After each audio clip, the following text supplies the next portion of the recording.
They erased my name from the family the day my sister cried. They chose her story over my truth and called me a disgrace. But years later, when everything they believed about her collapsed, they came back to me.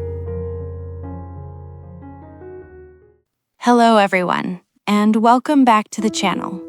If you enjoy emotional stories about betrayal, justice, and personal strength, make sure to like this video, subscribe to the channel, and share your thoughts in the comments. Your support helps this channel continue bringing powerful stories like this one. Now let's begin. Growing up, I learned something very early in life. Love inside our house was never equal. My younger sister, Emily, was the center of my parents' world. Everything about her seemed to glow in their eyes. If she laughed, they laughed with her. If she cried, the entire house stopped until she felt better. Meanwhile, I existed quietly in the background. Emily was charming, expressive, and incredibly good at getting attention. She knew how to turn every situation into a performance. When relatives visited, she would run into the room with a bright smile, telling funny stories or showing off something new she had learned. Everyone adored her, and my parents soaked it in. "Emily is so talented," my mother would say proudly. "She's going to do amazing things," my father would add. I would sit there at the dinner table, listening. Not jealous at first, just invisible. I was the opposite of Emily. I was quiet, responsible, and careful with everything I did. I studied hard, helped around the house, and tried my best to avoid causing problems. But somehow, being the easy child made me easy to ignore. If Emily forgot to clean her room, I was asked to help her. If she broke something, I was asked why I didn't stop her. If she got upset, I was the one told to apologize, just to keep the peace. At first, I believed that was simply how older siblings were supposed to act. You sacrifice a little more, you take a little more responsibility. But as the years passed, the difference became impossible to ignore. On my 16th birthday, my parents forgot to buy a cake. They apologized quickly and said they had been busy with work. I told them it was fine. I didn't want to make a big deal out of it. 2 months later, when Emily turned 14, they threw her a huge party. Decorations filled the house. Dozens of guests came over. There was a massive cake, music, and even a photographer. I remember standing in the corner of the living room, watching everyone celebrate her. No one noticed how quiet I had become. Moments like that slowly changed something inside me. I stopped expecting praise. I stopped expecting fairness.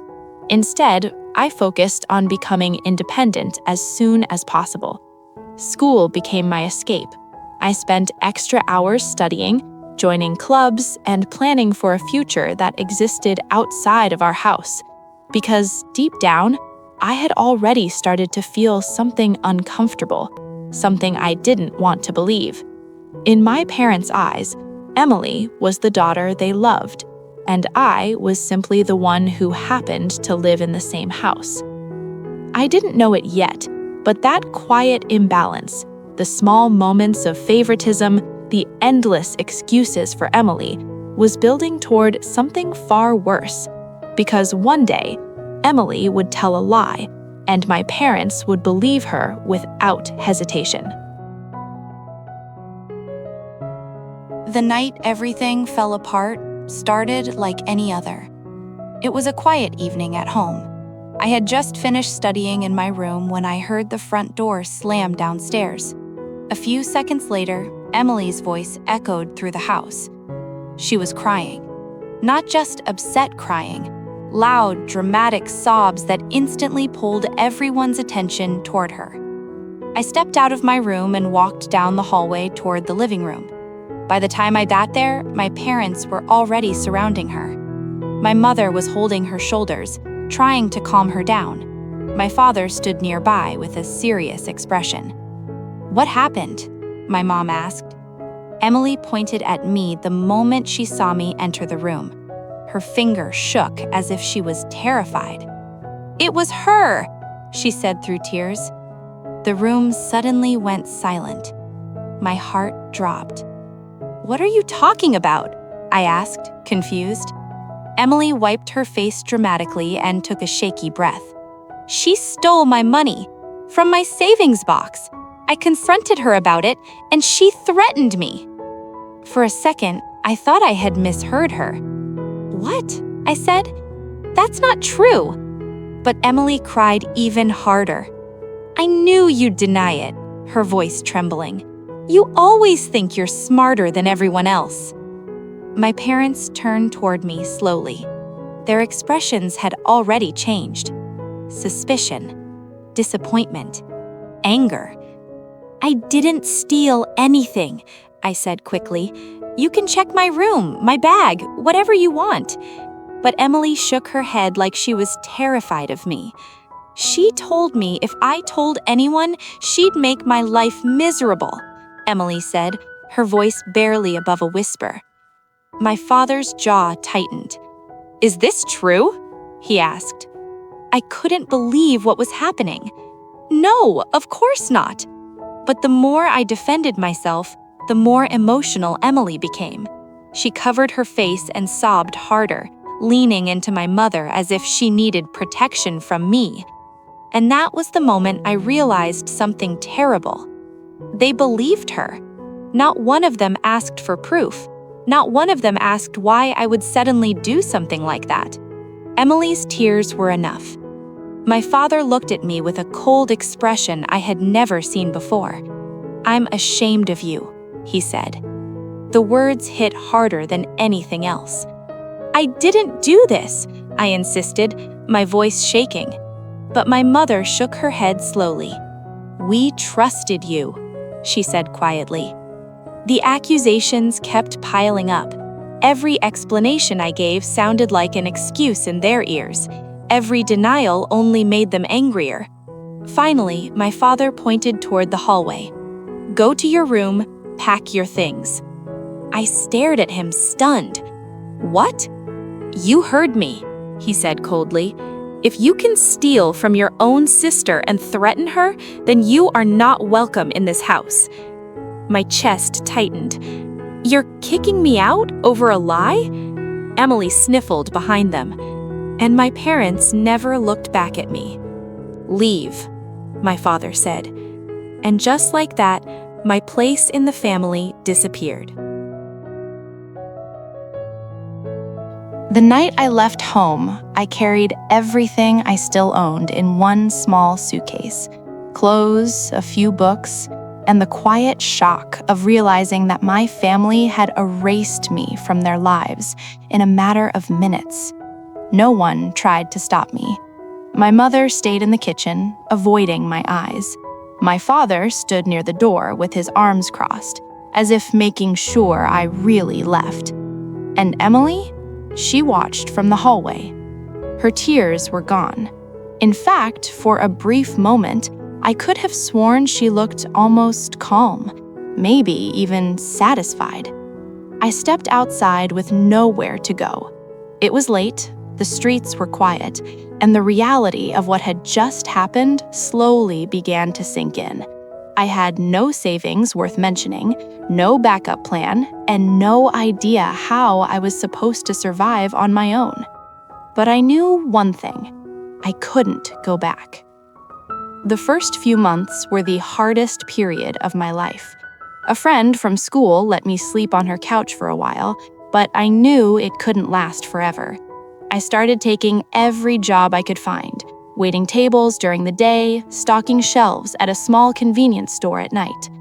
Most nights, I slept only a few hours.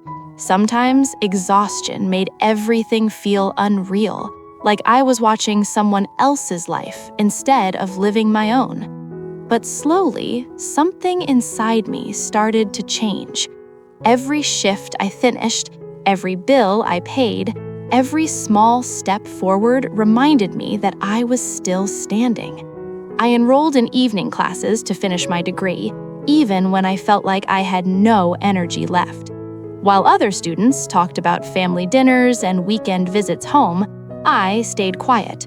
There was no home for me to return to. Years passed that way, slow, difficult, but steady. I moved from couch to tiny apartment, from unstable jobs to better opportunities. I saved every extra dollar I could and poured all my focus into building a future that depended on no one else. The girl who had once been thrown out of her own house slowly began to rebuild herself. By the time I turned 30, my life looked completely different. I had a stable career, my own apartment, and eventually I took the biggest risk of all, starting my own business. It wasn't easy, but for the first time in my life, everything I had achieved belonged entirely to me. No family support, no safety net, just persistence.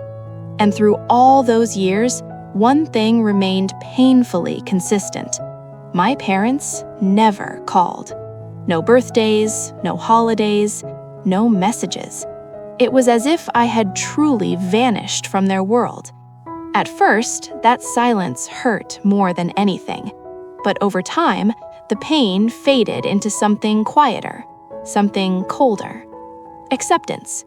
Because eventually, I stopped waiting for them to realize their mistake. I stopped hoping they would come back. I simply moved forward. What I didn't know was that far away from my life, the truth about Emily was slowly beginning to unravel. And when it did, it would change everything. For nearly 10 years, I lived my life as if my past had been sealed away. I rarely spoke about my family. When people asked, I kept my answers short and vague. It was easier that way. Easier than explaining how your own parents could erase you from their lives overnight. Eventually, I stopped thinking about them altogether. My days were filled with work, business meetings, and the quiet satisfaction of building something that was truly mine. The girl who once left home with a single suitcase had created a life from nothing, and I was proud of it. Meanwhile, somewhere far away, my family was still living the life they had chosen without me. Emily remained the center of their world. Or, at least, that's what I later learned. Over the years, Emily's behavior had slowly become more troubling. At first, it started with small things, borrowing money from friends and forgetting to pay it back, making excuses when things didn't add up. My parents defended her every time. "She's just going through a difficult phase," my mother would say. "She's still young," my father would add. But the problems didn't stop. They grew. Emily started changing jobs frequently, always leaving under strange circumstances. Coworkers complained about missing cash. Friends stopped trusting her with money. The same pattern repeated itself again and again. And still, my parents refused to see it. After all, Emily was their perfect daughter, the one they had always believed in. Then one day, everything collapsed. Emily had taken a large amount of money from a close family friend who trusted her completely. When the friend demanded answers, Emily denied everything, just like she had done so many times before. But this time, there was proof. Bank records, messages, security footage, evidence that couldn't be explained away with tears or excuses. For the first time in 10 years, my parents were forced to confront a truth they had spent a decade ignoring. Emily had been lying, not just once, not just twice, for years. The realization hit them harder than anyone expected. The daughter they had protected, defended, and believed in without question had built her life on manipulation and deception. And suddenly, another memory began to resurface. The night she accused me. The night they threw me out without hesitation. Slowly, painfully, my parents began to connect the pieces they had refused to examine before. If Emily had lied about everyone else, then what about me? That question lingered like a shadow over everything. And for the first time in 10 years, My parents started searching for the daughter they had abandoned, the daughter who had told the truth all along. Me. It was a normal afternoon when my past finally caught up with me. I was sitting in my office reviewing reports from the previous week. The business had grown more than I ever expected, and most days were filled with meetings, phone calls, and endless paperwork. Life was busy, but peaceful, the kind of peace that only comes after years of struggle. My assistant knocked lightly on the door before stepping inside. "There are 2 people here asking to see you," she said. I looked up from my desk. "Do they have an appointment?" She hesitated for a moment. "No, but they said it's very important. They insisted they know you." I frowned slightly. That wasn't unusual in business, but something about her tone made me curious. "Who are they?" I asked. She glanced at the small note in her hand. "They said they're your parents." For a moment, I thought I had misheard her. My parents? The word felt strange in my mind, like something from another life. My chest tightened as memories I hadn't thought about in years suddenly rushed back. The accusations, the shouting, the cold way my father told me to leave. 10 years of silence, and now they were standing outside my office. I sat there for a few seconds, unsure what to feel. Anger? Shock? Curiosity? Eventually, I exhaled slowly and nodded. "Send them in." A minute later, the door opened. When they stepped inside, I almost didn't recognize them. They looked older than I remembered. My father's hair had turned almost completely gray, and the confident posture he once carried had faded into something more hesitant. My mother looked thinner, her face marked with lines that hadn't been there before. Time had clearly not been gentle with them. For a few seconds, no one spoke. They simply stared at me as if trying to confirm that I was real. "You've done well for yourself," my father finally said, glancing around the office. His voice sounded softer than I remembered. I didn't respond. I simply gestured toward the chairs in front of my desk. They sat down slowly. The silence that followed was heavy. Finally, my mother spoke. "We know the truth about Emily," she said quietly. The name landed in the room like a stone dropped in water. I leaned back slightly in my chair, watching them carefully. "She admitted to everything," my father continued. "The money, the lies, all of it. Neither of them could meet my eyes now." My mother's voice trembled as she spoke again. "We made a terrible mistake. 10 years of distance hung in the air between us." My father cleared his throat. "We should have listened to you," he said. "We should have asked questions, but we didn't." My mother wiped her eyes. "We thought we were protecting the right child," she whispered. Then she looked up at me with a mixture of regret and hope. "We came here because we want to make things right." The words sounded simple, but they carried the weight of a decade. My father leaned forward slightly. "We want our daughter back." For a long moment, I said nothing, because the truth was, the girl who had once begged them to believe her was gone, and the person sitting in front of them now was someone they had never truly known. For a long moment, no one spoke. My parents sat quietly across from me, waiting for an answer that had taken them 10 years to ask for. The silence in the room felt heavy, filled with memories that none of us could undo. I studied their faces carefully. They looked older, more fragile than I remembered. The confidence they once carried was gone, replaced with something that looked a lot like regret. But regret doesn't erase the past. "You should have listened to me," I said finally. My voice was calm but steady. "I begged you to believe me that night." Neither of them argued. My father lowered his eyes while my mother nodded slowly, tears forming again. "We know," she whispered. "We were wrong." The words hung in the air. For years, I had imagined this moment. Back when the pain was still fresh, I used to think about what I would say if they ever came back. I imagined yelling at them, demanding explanations, making them feel the same hurt they had caused me. But sitting there now, I didn't feel that anger anymore. time had done something strange to it. It had softened the edges. I spent years thinking something was wrong with me, I continued. I wondered why my own parents would choose not to believe me.